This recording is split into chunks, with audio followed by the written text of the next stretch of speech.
Make a record. So last meeting, we were able to finish globalization, and then we were able to discuss the three aspects of communication, the transformation, interdependence, and advancement in technology. So now, this is like, we also have discussed that communication and globalization are somehow inseparable. So, communication catalyzes globalization. Um, through through the use of of, of communication, uh, it it speeds up or it slows down the spreading of globalization.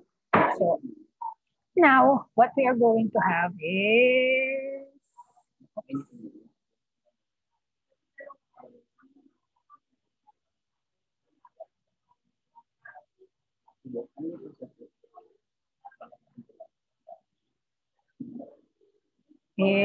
communication competences. So for communication competences, we'll be discussing four people who who proposed who proposed their definitions and their concepts about competences. So the first two will be Swain and Connolly. So they termed it as communicative competence. So according to them, it is defined as the synthesis of an underlying system of knowledge and skills needed for communication. So it is the knowledge, what you know, and your skill, what you can do, or what you need to do when you are communicating.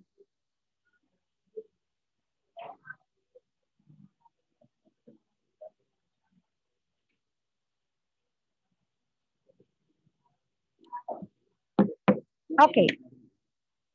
So sa kanila, so for these two people, it's just about the knowledge and competence.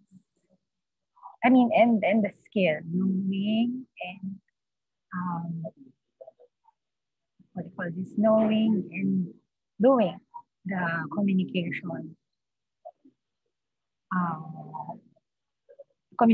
act. Okay.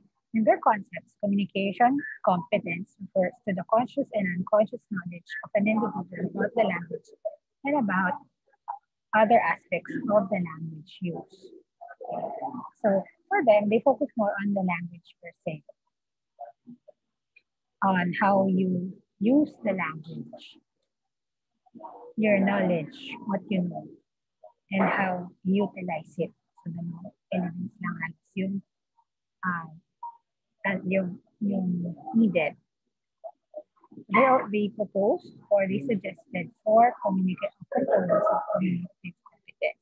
So namely grammatical competence, social linguistic competence, strategic competence, and discourse competence. So when we say grammatical competence, this is the lowest level, the lowest competence that you can acquire. This is pure knowledge. According to Noam Chomsky, it is also known as linguistic competence, and according to Delheims, it intends to know what is formally possible. And you say grammar, what is by the book, what you learn in school, what is being taught to you in the academy. So more on how you form words, definition of words, sentences.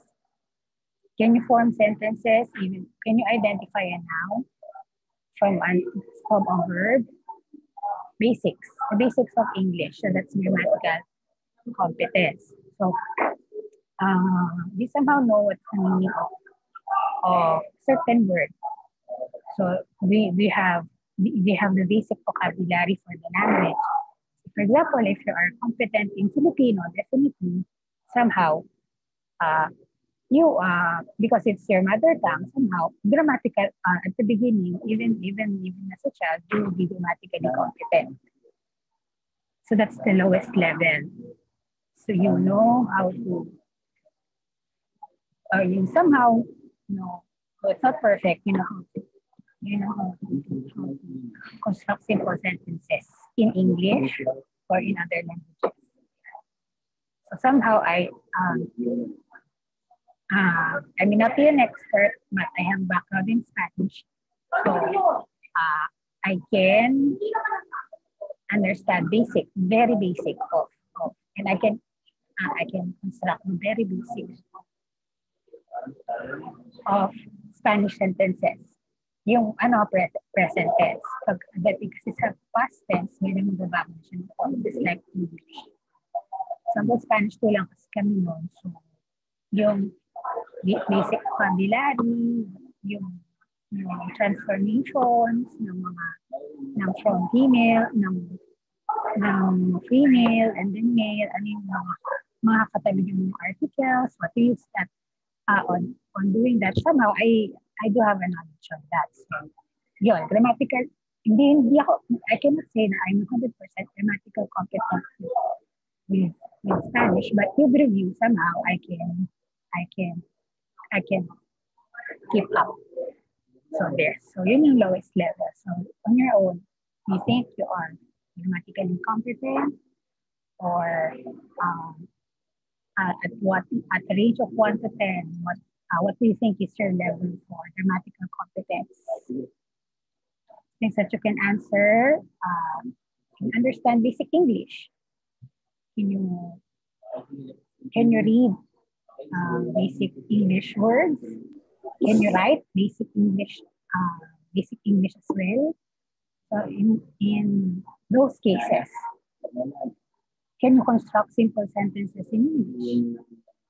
Okay, so that is grammatical competence, the lowest level of competence that we can attain for the concept of Swain and Canal's communicative competence.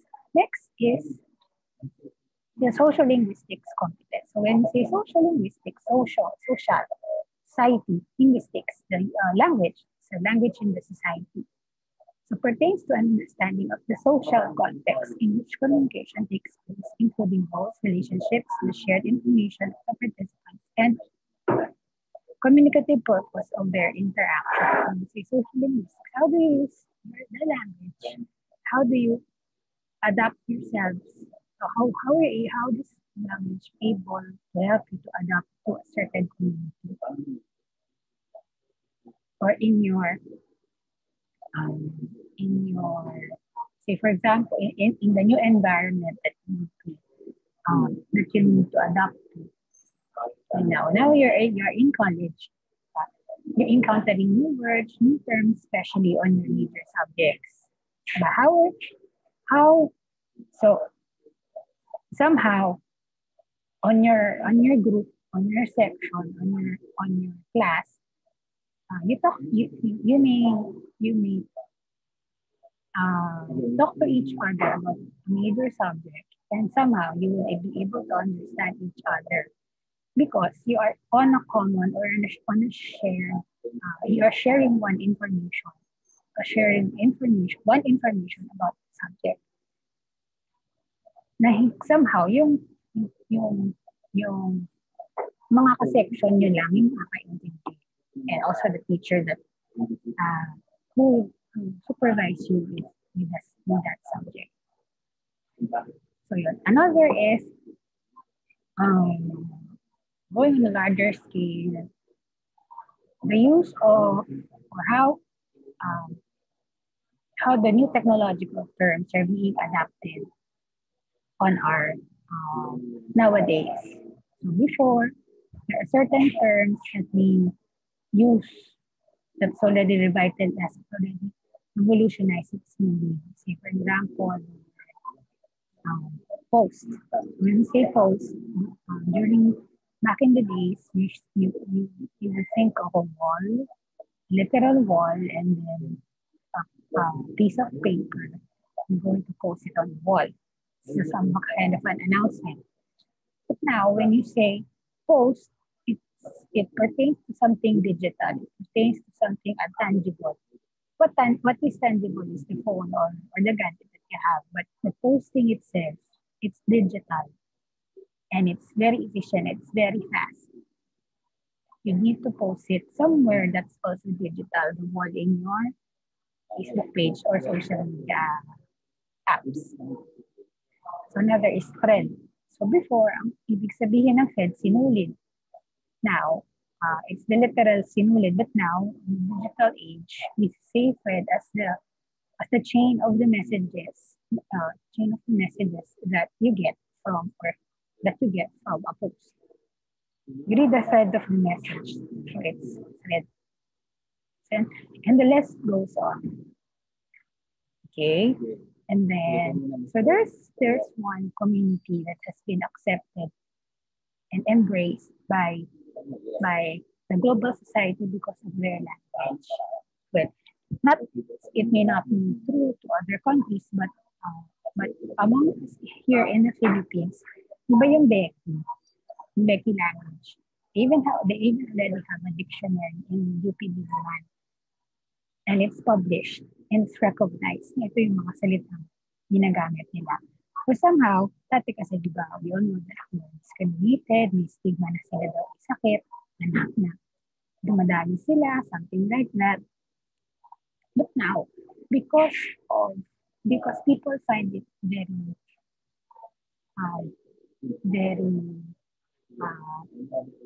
appealing to their language. Kasi nakakatuwa naman talaga and it piques your curiosity. Diba, pag may nag-uusap may dalawang mag-uusap na Bex, parang ikaw na hindi mo bago sa'yo yung curious ka, what are they trying to say? And it's fun na parang, halimbawa, and it lightens up the mood. Halimbawa, huwag ka masyadong seryoso, di ba, yung environment or the atmosphere of a conversation. Pag sinaluan mo siya ng konting Becky language, di ba umagaan siya, naging casual. So nawawala yung tension. So little parang it has helped ease out conversations amongst groups, hindi lang sa mga mix. Siyempre, paano natanggap question, paano natanggap ng mga tao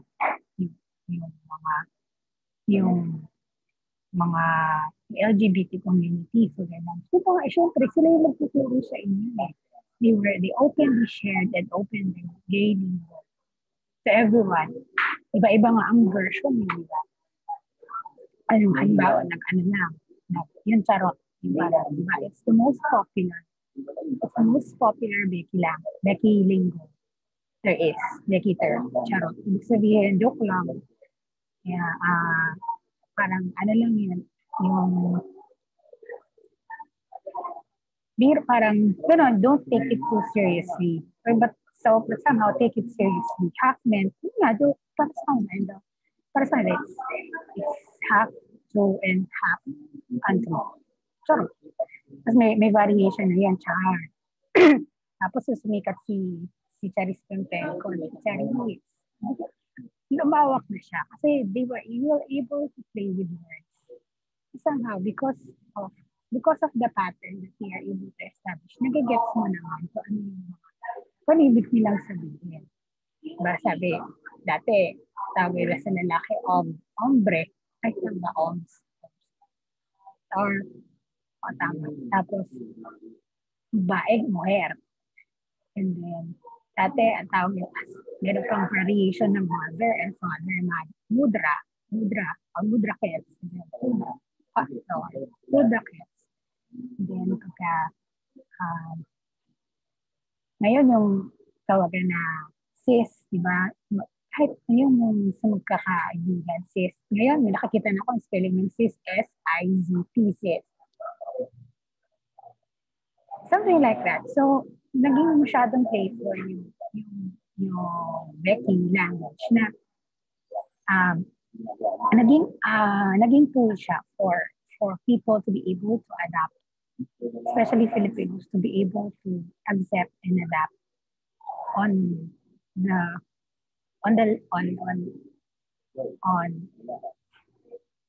the lives of the LGBT community. Mas na-embrace natin, mas natanggap natin yung kanilang perspective, mas nirespeto natin who they are, At eventually, naging magandang result. Nagkaroon sila ng, naging somehow equal sila sa paningin ng mga tao. There are many people in the society na nag-out because of this acceptance. One of the most respected member of the LGBT community is si Mother Ricky Reyes. Yung mga pinakamayaman na bading sa isang kabukuan ng Pilipinas. At least, parang yun sa buong. Yung Jeremy Beauty Parlor, si Ricky Reyes. Then, sumunod siguro intellectually si Boy Abunda. Diba?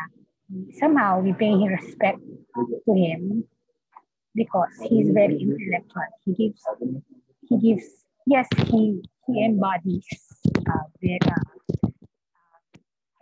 very feminine side. Ilang bot, but then his thoughts and opinions are very dignified with that pangalan.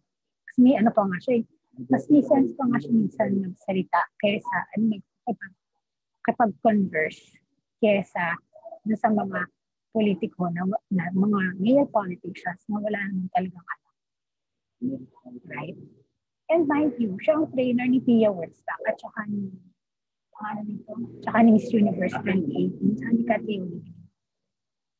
Diba? If not for his help, the two beauty queens are already given us intellectual. Pero because of his trainings and guide in answering the Q&A, diba? Mas malawak yung pananaw ng dalawang women, two empowered women, because of his mentoring with regards to answering questions. So that is social linguistics. So kayo, with regards to social linguistics, can you somehow use or adapt the language that's being used in the society? O medyo may inis kayo pag halimbawa nakakarinig kayo ng Becky language. O kaya hindi kayo masyado niyong sinara yung sarili to the point na what you know from the past is still what you know, is still what you seek and what you embody and what you live into. Okay? Social linguistics. Next. Strategic. So with regards to strategic, it relates to coping strategies that the communicator employs to initiate, terminate, maintain, repair, and redirect communication. This is more on fluency. Can you start a conversation using the language, using the English language, for example, because that's typically our second language. Can you ask questions using the English language? Are you not conscious on delivering questions? And you're not afraid of making mistakes. If it would be mistaken, you will be able to prepare, so you will be able to be corrected.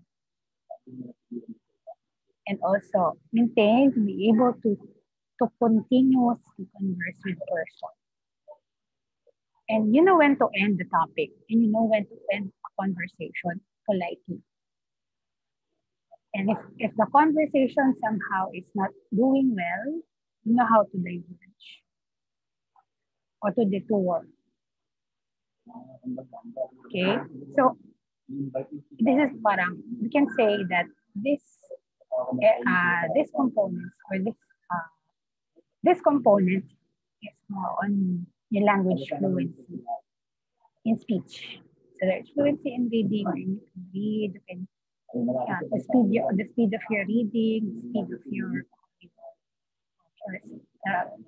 the accuracy of your reading. So that's fluency in reading. But there's also fluency in speech, wherein you will be able to handle conversations in a certain language. You know how to read the language, you know how to understand this certain language.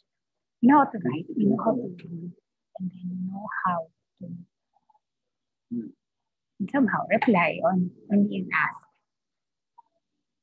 So on second language, for example, si Selene Sapa at si Erwin, they're fluent speakers of French language because, well, obviously foreigners sila, so they know how to, and also they know how to speak the language, also English and somehow Tagalog.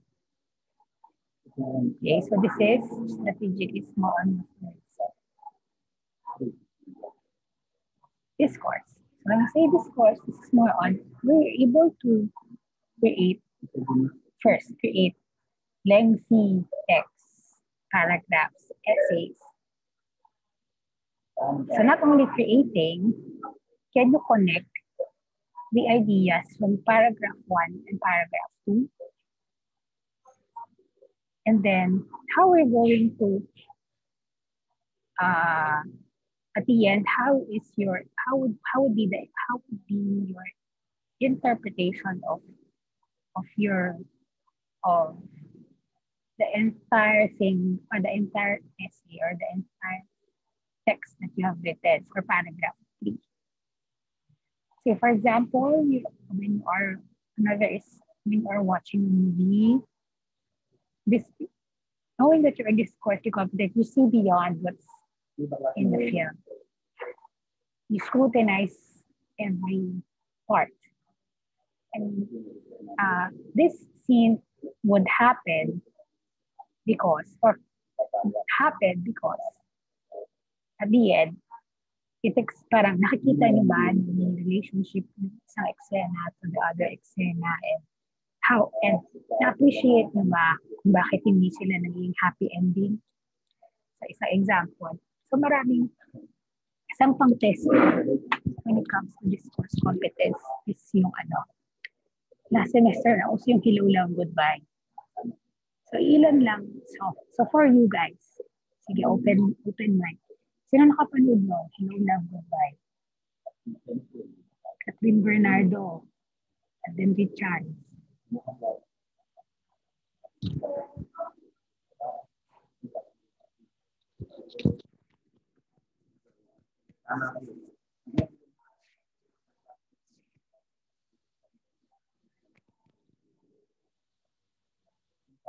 Sino?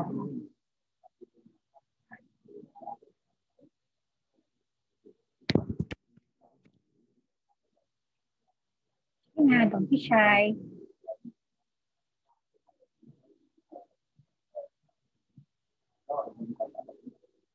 Meron yan, yung mga naka-open dito.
Yes po.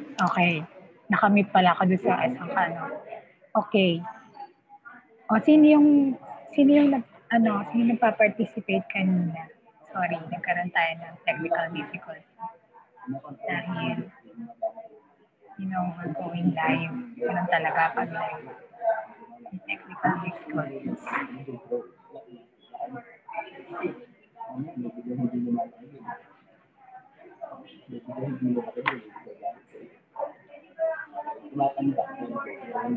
Bumaga na internet. Hindi yata kinakaya ni PLDT ang buhay natin. Sa Hello Love Goodbye. Sino nakapanood ng Hello Love Goodbye? Ako po, ma'am. Ako po. Sige, Enrico, go. Nagustuhan mo ba yung ending niya?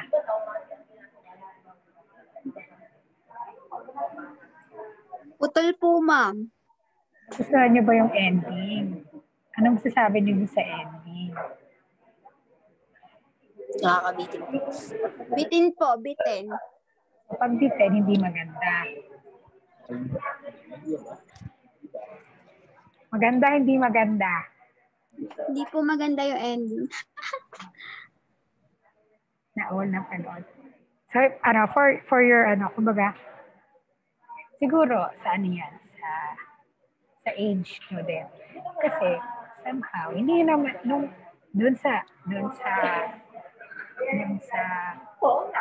age nila Catherine Bernardo at saka ni Alden Richards. Diba? Namin siya generation na namin sila eh. May trabaho na sila. They're already, hindi na sila nag-aaral. Siguro sa inyo, nag-aaral pa kayo. So, in your perspective, hindi siya happy ending kasi hindi sila nagkatuluyan. Diba? Yun yung perspective ninyo. Sana nagkatuluyan sila, ganyan. Pero, mas maganda yung ending on your perspective, on your generation. Kasi, sa inyo, parang, on your generation, ang happy ending, dapat together sila. Tama? Opo, ma'am. Yes. Diba? On our perspective, sa generation namin, happy ending siya. Why? Kasi, sa perspective namin, hindi naman kami magiging masaya kahit together kami kung alam namin hindi kami masaya on ourselves. Kasi on our perspective, sa generation namin, ang priority namin is to establish our careers. Sa inyo, siguro sa perspective ninyo, hindi yan permanently iisip na may career kayo kasi inisip nyo, makapag-aral mo na. So kung makakaroon kayo ng jowa at this age, parang being together is just fine. Togetherness, yun lang yung goal nyo. Na meron kayong, may nagpapakilig, may nagpapasaya, may katsat gabi-gabi, may nag-aalala, someone to care about you, or someone you cared for, something like that. On our generation, on our age, yung dun nga, sa ganung case, may trabaho sila pareho, pero pareho sila hindi successful. They're both struggling. Pagka tinuloy ni relationship, though they love each other that much, hindi rin sila magiging masaya because both of them are struggling with their career na priority nila. Yes, parang diba, sabi ni Kat, oo, masaya ako, mahal kita, sobra. Pero hindi niya kayang ibigay ng buong buo yung sarili niya because meron siyang hinahanap na iba. Kapag ganun kasi yung scenario, may hinahanap ka pang iba na kahit mahal mo yung tao, hindi niya maibibigay sa yung hinahanap mo, you both of you will suffer.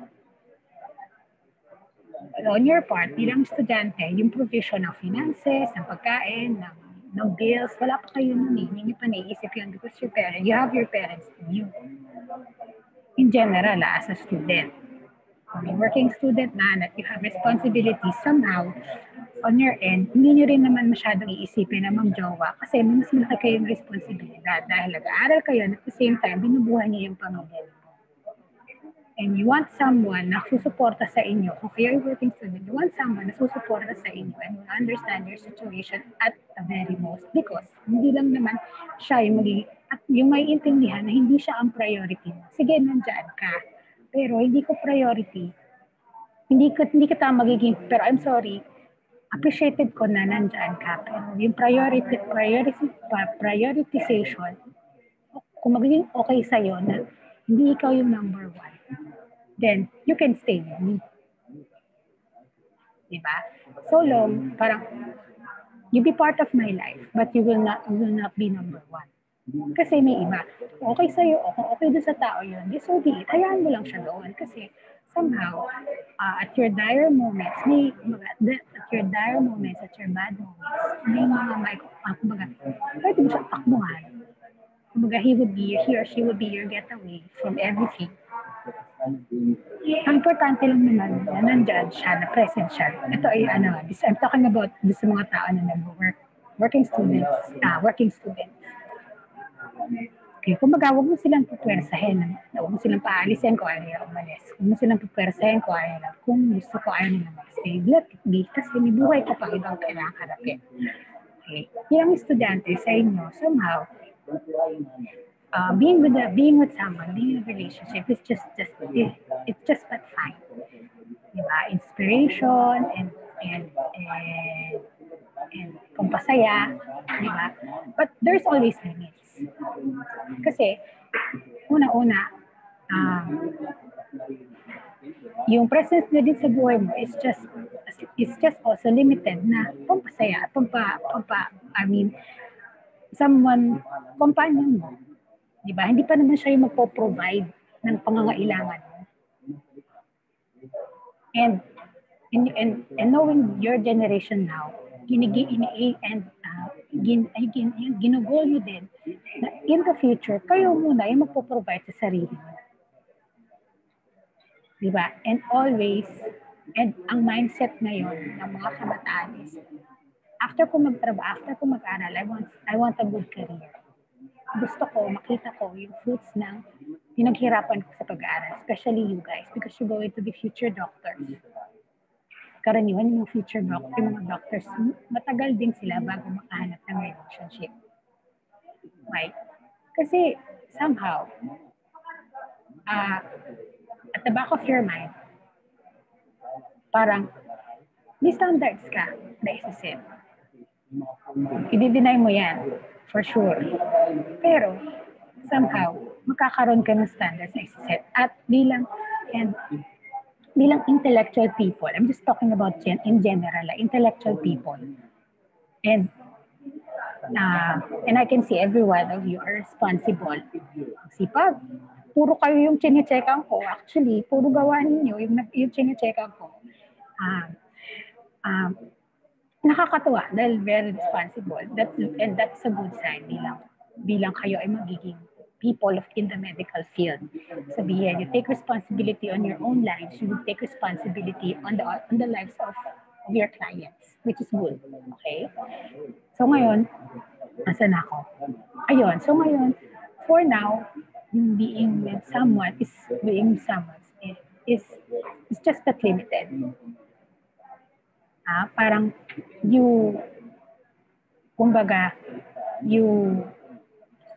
they are there for support, but a different kind of support. Hindi siya huhut-hutan ng pera or whatsoever. You give, again, principle, you let them give you willingly. Hindi yung lang ka nakahingi sa pilitan. Diba?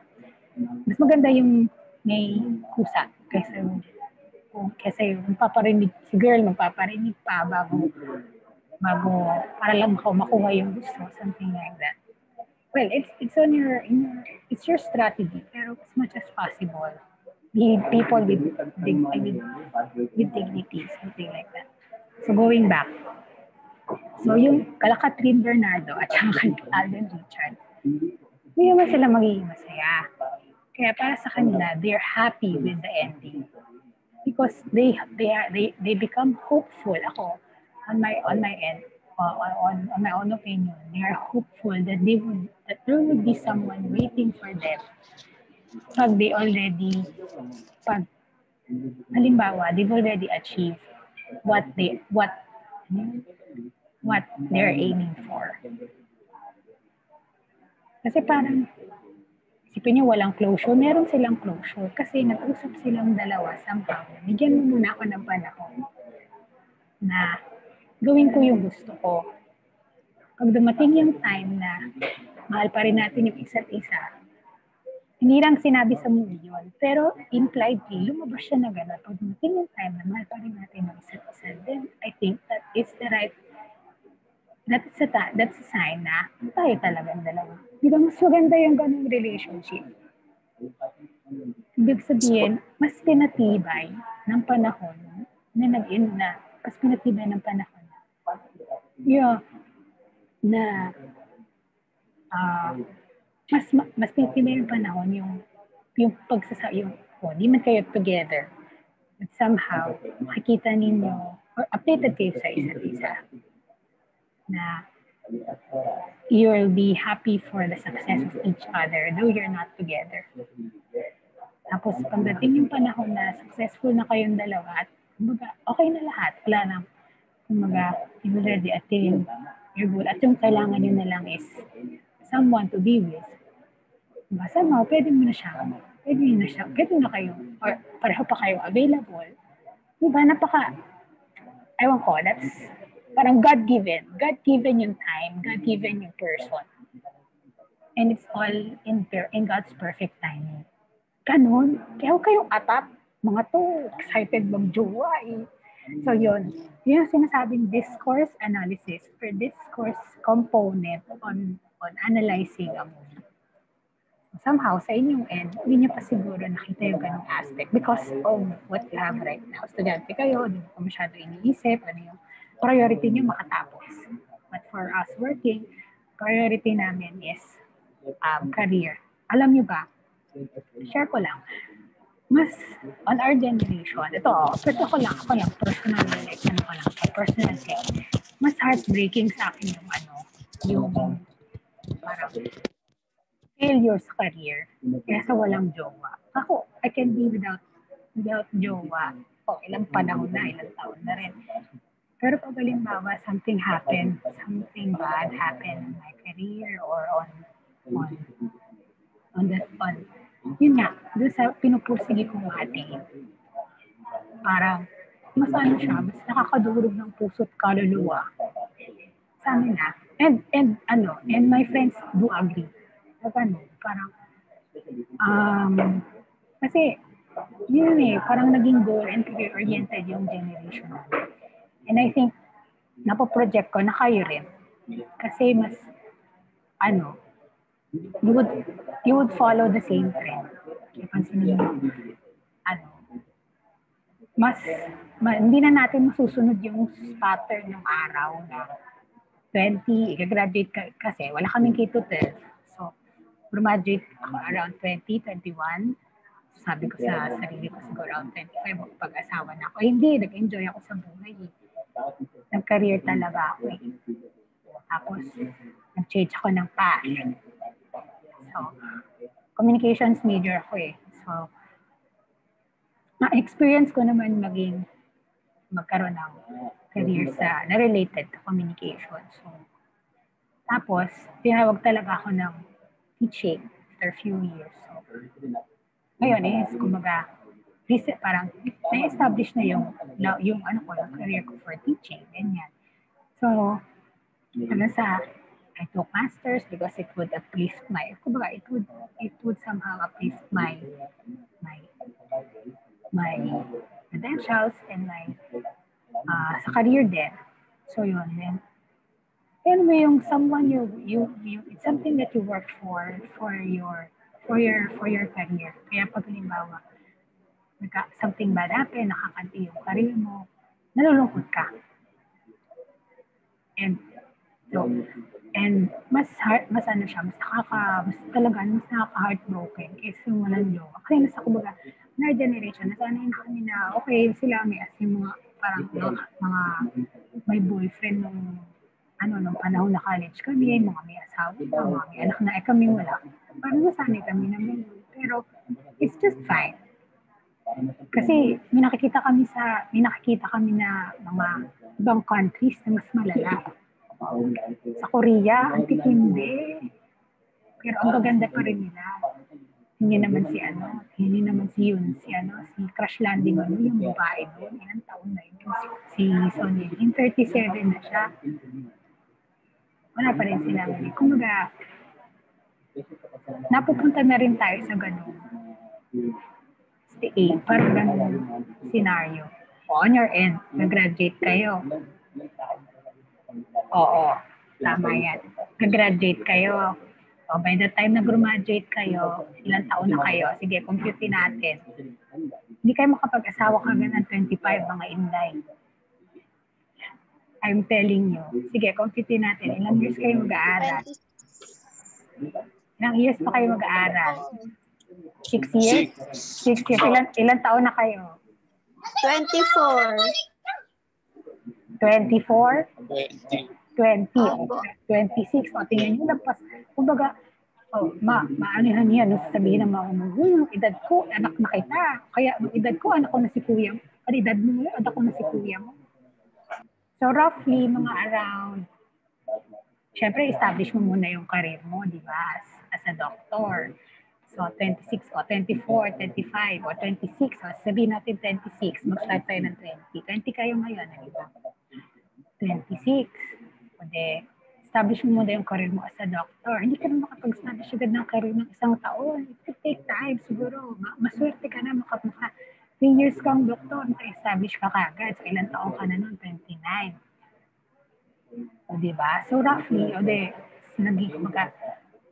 roughly, kung mga around 29 ka na, pwede na. Seeking ka na yan. So, by the age,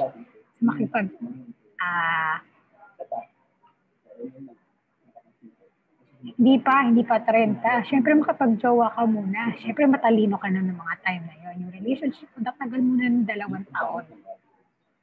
Minimum. So, 31 ka na. O, sagad natin ng 3 taon. O, nakapag-ipon na kayo ng mga jowa. O, di ilang taon ka na ng 31? 32. O, papakasal ka. Siguro, nagplano na kayo, papakasal kayo around, sige, minimum around, mga 33 na kayo makapag-asawa. It's the wisest. Sa estimate ko, ha? Pero it's not, hindi ko sinasuggest na yun talaga yun. Iba-iba tayo ng pacing ng buhay. Malay ko ba, kung as of now, may jowa na kayo, di ba? As of now, masaya kayo sa inyong mga love life. Well and good. Congratulations to you. Very support. Nakahanap kayo kagad ng blessing from someone. Nag-bless kayo kagad ni Lord, di ba? So, keep it up. Just maintain the good relationship, di ba? So daw, financially stable and yun, sa career. Which is good. Maganda yung ganung mindset. Kasi, parang, ngayon nga, hindi na natin masyadong priority na magkaroon na mag-reproduce offspring. Gusto natin establishment ng career. O yung iba sa inyo, baka gusto pang mag-abroad. Mas lalo ang buhay doon. Hihintayin ko po si Suga. Ilan taon ba si Suga? Ikaw, taksil ka. Akala ko ba sa'yo si Shumi? 27. Hindi pa mag-military pa yun. Mais ka. Yung pa isa, depende rin sa lifestyle ng ibang countries. Kasi sa ibang countries, diba, yung mga Koreano, meron silang enlistment, mandatory enlistment. Kaya mga lalaki dun, paglabas nila ng military, tsaka sila mas ganon. Next. Okay, let's move on. Uy, nakita nila si Lee Ho. So, discourse. Able to analyze text and basic write-ups to get the entire meaning of the text. Okay, next slide tayo. Kabukas ko muna yung aking share.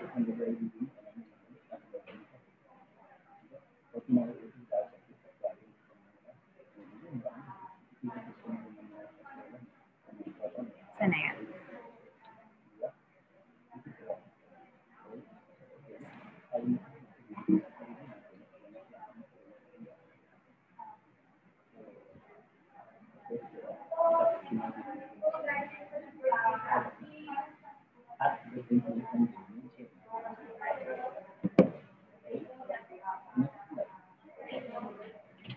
Okay, so that is the communication competence for according to Swain and Canale.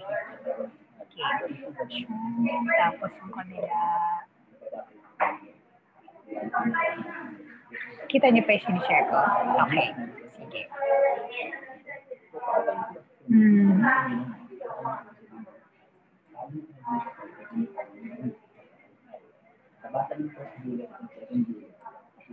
So another two proponents of communicative competence. May another take about communicative competence is Cooley and Roach. Si Roach and si Cooley. According to them, yung communicative competence is still associated with the knowledge and your ability to use. And may pangatlong factor, yung context, ability to adapt on certain context. Okay? So yung knowledge, somehow, we can say na equivalent siya sa grammatical and social linguistics. Hindi, grammatical and discourse. Hindi, grammatical and discourse competence ng dalawa ni Swain and ni Canale. Meanwhile, tapos yung ability to use could be equivalent to strategic and social linguistics. Ang unique dito kay Cooley and Roach is yung context. This one. Context. Okay, let's have this. So according to them, so their definition has unpacked three parts. So knowledge, ability to use, and adapt to various contexts. So according to them, it deals with knowledge. What is knowledge? So knowing what to do. I mean, knowing what to do and knowing how to do it, how to communicate it, and you understand why things are done that way.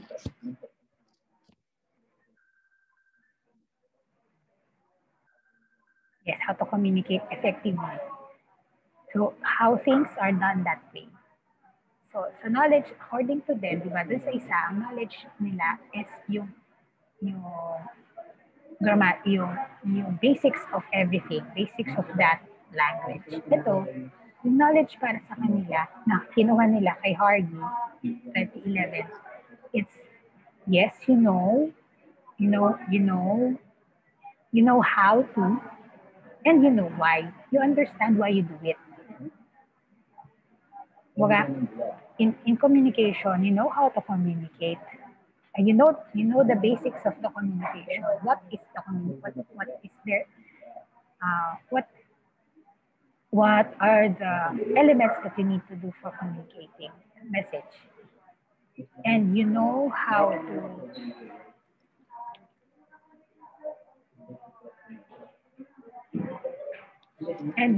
magkano oras tayo?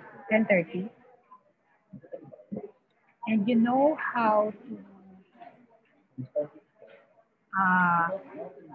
you know how to communicate it, and then you know why you need to communicate it.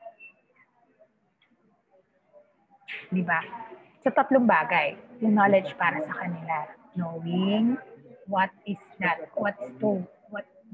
basics of communication per se, or how are you going to communicate the message, and why do you need to communicate it? Yung knowledge. Okay, next. Okay, ayun. So this is more on observing and evaluating the actions of others can develop both cognitive and behavioral components.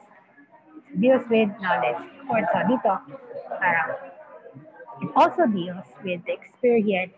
So if you already know how to communicate and why you need to communicate it, somehow you would be able to develop experiential and classroom knowledge in the sense na you learn and you get information and you develop the skill through hands-on practice. Parang yun ang nangyayari sa atin ngayon. If you're not inside the classroom that's equipped with computers, it's very difficult for me to teach kung paano yung hands-on experience ng pag-iigit. because of what's happening right now, it's more of you exploring kung paano yung tama o yung procedure ng pag-email, paano yung pag-attach ng message, paano yung pag-attach ng files, pag-create ng messages inside the email, paggamit ng correct subject. So it's more on the knowledge would be developed pagka kayo ay na-experience that you were able to have a hands-on experience as well on doing such thing. So, halimbawa sa communicating, sa pagsasubmit ng knowledge on submitting your outputs. You know how to communicate through email? Basics ng email. Alam mo na ang email matatagpuan dyan sa internet. Alam mo na ang email ay kailangan ng email address para addresses, yung email address mo at yung email address ng padadalan mo. Basics. What to communicate? So, syempre, ang communicate mo ay yung inyong outputs. How are you going to communicate it or send it? So, syempre, the hows of doing something. So, sa una, kung wala kang knowledge, please be discarded enough. But, yan din naman sa YouTube. Or, you may ask someone who has experience na nandoon sa tabi mo. Kasi, when you do this kind of thing, mas madali siya kung makikita mo kung paano siya ginagawa visually. You learn this visually. Di po pwedeng. Ang hirap ibigay lang ng instruction kung paano, ng step by step. It would be very, kasi iba-iba tayo ng orientation ng cellphone, iba-iba tayo orientation ng laptop, iba-iba tayo ng orientation ng iba pang mga gadgets. Di ba? Pwede yung mga files nyo pala matatagpuan sa hard drive, sa drive D. So, mahirap siyang mas maganda kung ituturo sa inyo nang nakaharap kayo. So, yan na nga. You know how to do it. O, halimbawa, given na, you know how to email. What are you going to email? Yung outputs nyo. How are you going to email it? You know how to attach. That's the how. Knowledge yun. And then, why? And you understand, why are you doing this? Because I want to submit my requirements. That is the knowledge for these two components, Uli at Roach. Experience. Next. Okay. Ability to use. So the individual factors affect our ability to do anything. We are all unique beings. We execute or we do things on our own pace. Sometimes, yung abilities ko could be different from the end. Hindi man sometimes. Most of the time, yung abilities ko is different from the abilities of others. Kaya this difference accounts differences in intellectual ability. How? So, psychologically and physiological characteristics could mean competence. Example, if you're a public speaker or an effective speaker, could only be effective kung sa actual ay na-execute niya ng maayos yung kanyang speaking piece. Yes, he could be good intellectually. Yan. Yan. Physiologically prepared siya. Malinis yung physically maganda yung pananamit niya. And then, yung tindig niya, maayos. Sa practice na master niya lahat ng basics of public speaking. But, ano yung psychological? But, when anxiety or nervousness kicks in, it would prevent him or her on doing the right thing to do or executing your piece properly on public. That would actually affect your performance. Di ba pag kunyari, practice mo ang ganda-ganda, kaya sa actual performance, kinabahan ka, then nawala. Yun yung sinasabi na ability, yung competence. Sa competence. So, ganun din halimbawa, differences natin sa all different in graded recitation, di ba? Yan. Pagka dati face-to-face, graded recitation, review ka, ang ganda na kumaga, halos lahat, alam mo yung sagot. Ganyan. And then, ikaw na yung kasagot, kinabahan ka, nag-mental block ka. So, your ability to use the language and communicate it well, hindi siya naging ganun competent on your part kasi kinabahan ka. Okay, so that's ability to use. So, sa ability to use, to establish this, kailangan ma-conquer mo yung psychological factor. Kaya most public speakers, pag natutunan na nila yung pyesa, once already they mastered the piece, ang ka-practicing na nila ay mawala yung nervyos. Once mawala yung nervyos, you can just go along very well. Okay?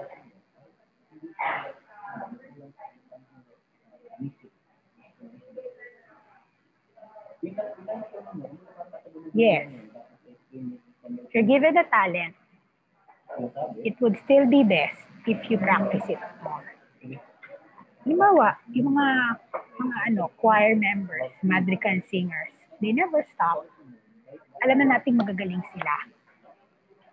It's a God-given talent na sila ay skilled and gifted singers.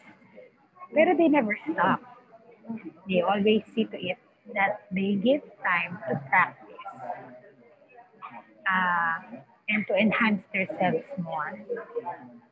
Because aside na yun ay part ng career nila, they're passionate about it.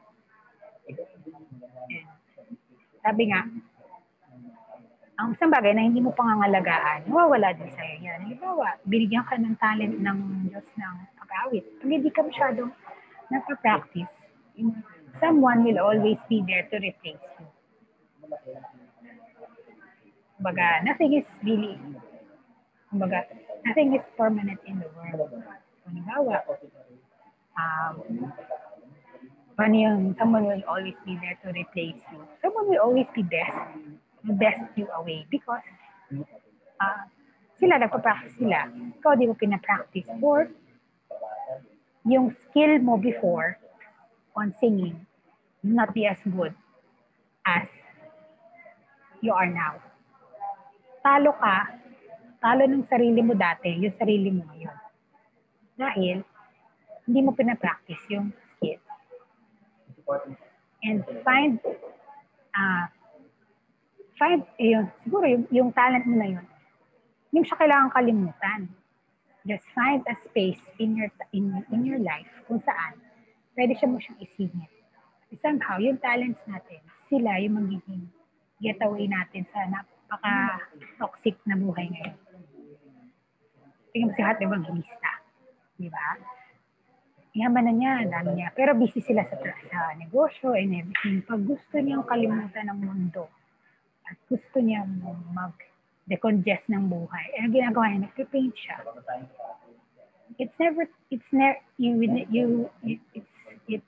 It's very helpful that you never forget your gifts, your talents. You practice it all the time, more often. Or do it regularly. Kasi di mo alam kung gaano siya magiging ka-helpful sa'yo. Especially now sa nangyayari sa atin. Okay? Ay, sorry. Next.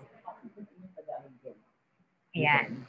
So, ability to adapt to various contexts. Sabi, malalaman daw na competent ka at hindi competent ka based on social and cultural context. So, make it impossible. So, dito sa ability sa context, it makes it impossible to have one standard for what counts as communicative competence. Why? Kasi it's not one size fits all. Why? Because it's context. Alam na natin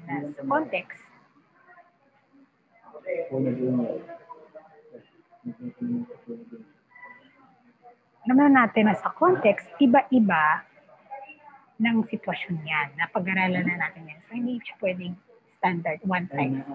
Why? Especially sa power and status. How do we know this? How do we know it? Social variables ito. Manager sets standards for competence. Halimbawa,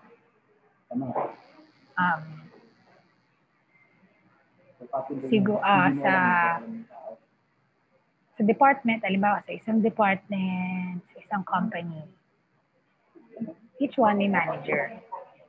Yung standards nila, financial manager would have a different standard of saying na best employee, yung employee niya, compared sa standards na meron si marketing manager. Kasi iba yung ginagawa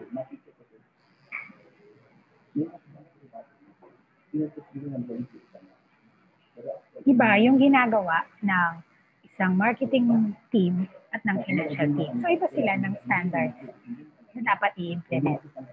Kaya kung halimbawa ikaw, second owner ka, pero tapos yung klase mo na valedictorian na sa kabilang department, o pwede na ikaw yung hirangin na competent employee because para sa manager mo, nagagawa mo ng mabuti yung trabaho mo. Sometimes,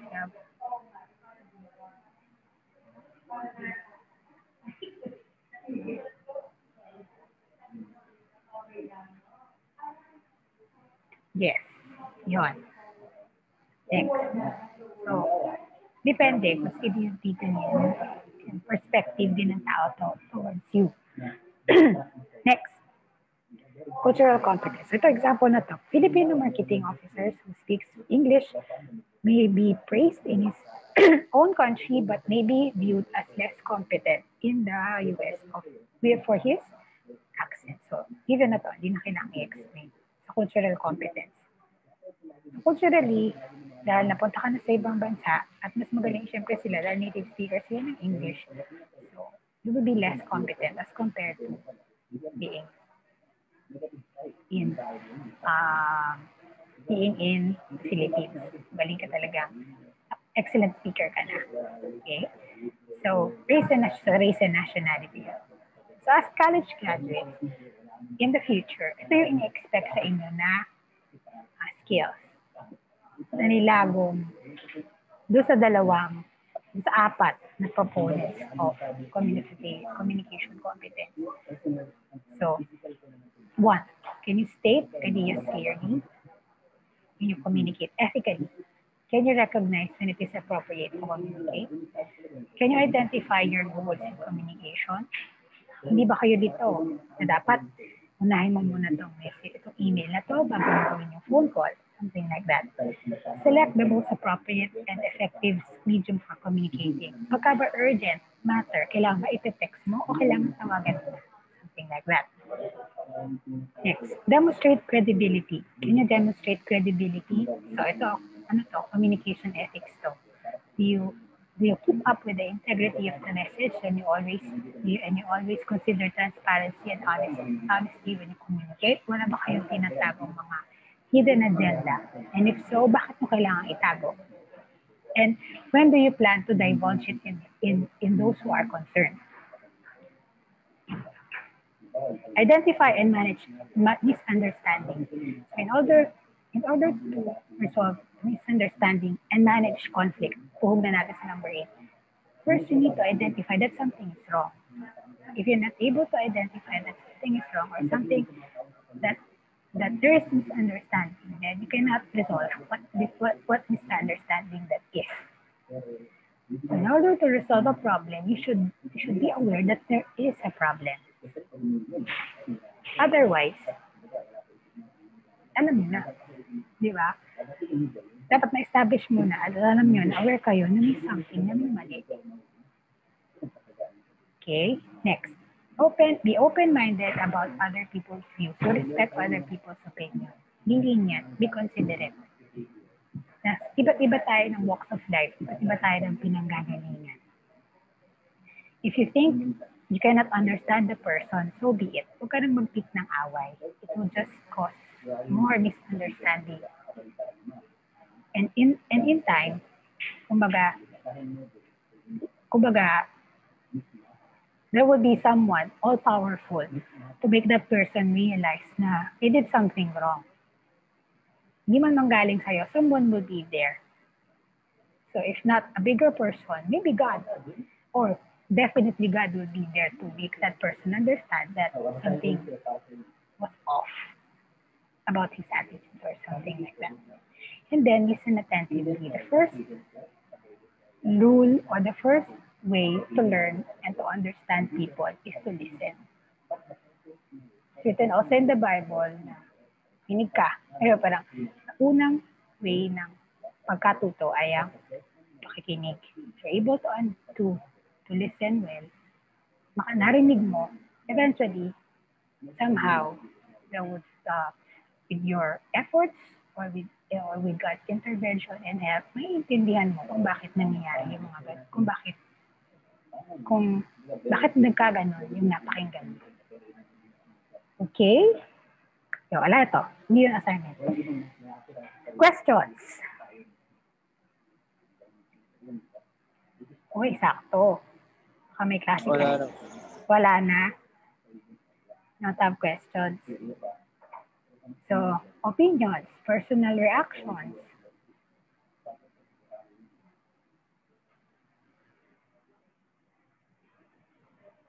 Wala naman.